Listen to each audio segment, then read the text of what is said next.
Dr. Alistair Finch ruled the operating room at Silverleaf Medical Center like a king, famous for his flawless surgical skills but notorious for his inflated ego. He carried his reputation like a weapon. To him, people were either useful or invisible, and Nurse Elena Petrova was very much the latter. Elena had quietly served Silverleaf for almost 10 years, a steady, caring nurse loved by her patients. But among her co-workers, and especially in Finch's eyes, she was an outsider. Her faint accent, her modest upbringing, and even the color of her skin rubbed some of them the wrong way. Prejudice hid behind polite smiles, but with Finch, it was open and sharp. He never missed a chance to belittle her, his charm for superiors quickly turning into venom whenever no one important was watching. One crisp morning, Elena arrived exhausted, having spent the night caring for her sick mother. Yet she didn't complain. Instead, she focused on preparing every surgical tool with care. As she lined them up neatly, Finch stormed in without greeting her. His sharp eyes spotted a minor inventory mistake, and he exploded. "This is what happens when you let just anyone handle critical work," he barked, knocking a tray to the floor. Startled, Elena tried to explain it was a supplier's error, but he cut her off with a sneer. "What would you know? Where you come from, hospitals are a luxury." His voice dripped with contempt as his attack turned personal. "You should be scrubbing floors, not touching surgical instruments. People like you don't belong here." His words echoed through the sterile hallway, but no one stepped in. Doctors avoided eye contact. Nurses pretended to be busy. Elena felt a knot tightening in her throat, not from fear, but from helpless anger. She had worked her whole life to prove that her background didn't define her, yet Finch was tearing her apart piece by piece. Later, she sat quietly in the break room, sipping water, when Finch barged in again. "Still here?" he sneered. "I told you, stay out of my operating rooms. Leave, or I'll have security throw you out." Elena, voice trembling but firm, faced him. "I do my job, doctor. You have no right to talk to me this way." Her defiance only fueled his rage. "You're going to lecture me? Go back to your filthy slum before I drag you out myself," he snapped, his eyes blazing. What neither of them realized was that someone was watching. Just outside the slightly open door stood Mr. Silas Blackwood, the quiet yet powerful founder of Silverleaf Medical Center. He had made an unannounced visit to the surgical wing and now stood, arms crossed, listening to every word. His sharp gaze stayed locked on Finch, but no one noticed him. Elena, fighting back tears, began gathering her things. She turned to leave when Finch shouted one last insult. "Run back to your own kind, and shut the door on your way out." Patients sitting in the waiting area stared, shocked, but nobody spoke up. An elderly woman who had known Elena for years whispered sadly, "That girl doesn't deserve this." Elena, heart heavy, started walking away, but then a firm voice stopped her. "Nurse Petrova, wait. I need a word with you." Elena froze, recognizing the voice. Slowly, she turned to see Mr. Blackwood stepping into view, his face grim. Finch's confident expression crumbled, his face draining of color. The entire hallway fell silent. Finch tried his usual fake smile meant for his superiors, but Blackwood didn't even glance at it. His gaze stayed fixed on the surgeon as he approached. Elena clutched her folders tightly, unsure whether she had just been rescued or if things were about to get worse. No one in the hallway dared to breathe. Mr. Silas Blackwood stepped forward, stopping in front of Elena. His face carried both sorrow and authority. For a long moment, he didn't look at her or at Finch.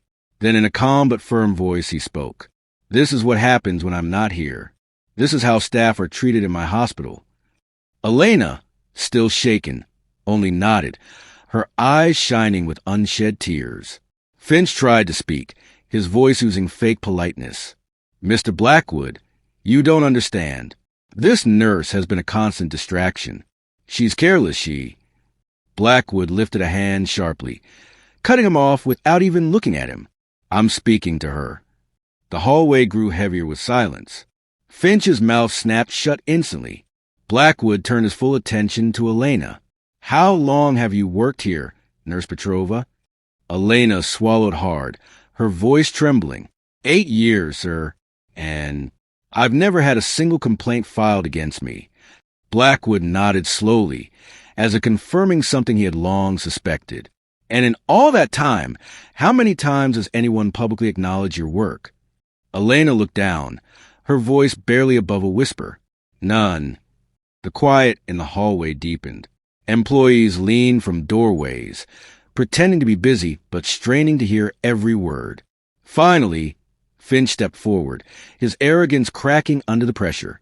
Mr. Blackwood, with all due respect, we can't let emotions compromise professional standards. This woman doesn't belong in the operating room. Her background. Blackwood turned toward him slowly, his gaze piercing. Are you suggesting that someone's background decides whether they're good at their job?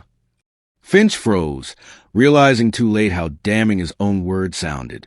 Blackwood took a few deliberate steps toward him. I grew up in a neighborhood poorer than anything you've ever seen, Dr. Finch. My mother was a nurse who raised 4 children by washing clothes at night. So choose your words very carefully when you talk about where people come from.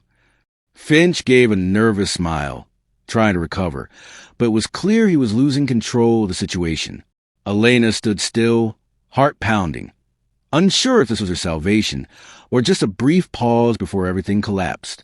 Mr. Blackwood, Finch stammered, his voice barely a whisper now. I only want what's best of the hospital. I've always worked to maintain high standards and prevent mistakes. And respect. Blackwood cut in sharply. Where does respect fit into your standards? Where does human dignity stand? He turned his head to address the other staff members who had gathered in the hallway. How many of you have seen this kind of behavior before? How many of you stayed silent? No one spoke, but the silence itself was the loudest answer. What happened next would change the hospital forever. Blackwood asked Elena to follow him to his office. In front of the hospital directors, he demanded to see internal reports, staff evaluations, and records of complaints. The findings were damning.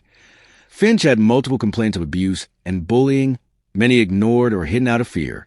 2 days later, a special board meeting was called. Dr. Alastair Finch was fired immediately, and a detailed report was sent to the medical board. But what came the next day meant even more. In a small, private ceremony, Mr. Blackwood handed Elena a letter of recommendation and announced her promotion to nursing supervisor of the surgical wing. You represent the true values of this hospital, he said firmly. Humility, respect, dedication. Tears filled Elena's eyes. For the first time, she felt truly seen. Her quiet fight for dignity finally meant something. The change didn't stop with her. Inspired by Elena's courage, other employees began speaking up about abuse and unfair treatment. Silverleaf Medical Center transformed, creating a special committee to protect every worker, no matter their background or position. Finch, meanwhile, faced rejection after rejection as hospitals refused to hire him once his disciplinary record became known. His career collapsed, and lawsuits for workplace harassment soon followed.